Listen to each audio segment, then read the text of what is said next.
জন্মবার্ষিকীতে জিয়ার সমাধিতে বিএনপি নেতাকর্মীদের শ্রদ্ধা, সংস্কার ও নির্বাচনের প্রস্তুতি দুটোই চলতে পারে একসাথে, বললেন মির্জা ফখরুল। সংস্কার এবং নির্বাচনের মধ্যে কোনো বিরোধ নেই।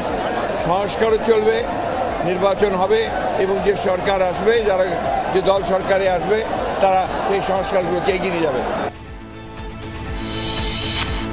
আইএফআইসি ব্যাংকের চেক ডিজঅনার মামলায় সাকিব আল হাসানের বিরুদ্ধে গ্রেফতারি পরোয়ানা, আসামি করা হয়েছে আরও 3 জনকে। প্রায় 100 আসামির উপস্থিতিতে চলছে পিলখানা ট্র্যাজেডির বিস্ফোরক মামলার সাক্ষ্য গ্রহণ ও জামিন শুনানি। মুক্তির দাবিতে স্বজনদের মানববন্ধন।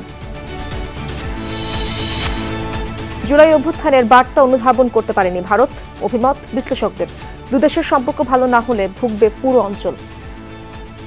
তরুণ প্রজন্ম নতুন একটা দেশ গড়তে চাচ্ছে, সেই কাজটাতে তারা সহযোগী থাকলে আমার ধারণা ভারত বাংলাদেশ সম্পর্ককে স্বাভাবিক পর্যায়ে ফিরিয়ে আনা সম্ভব।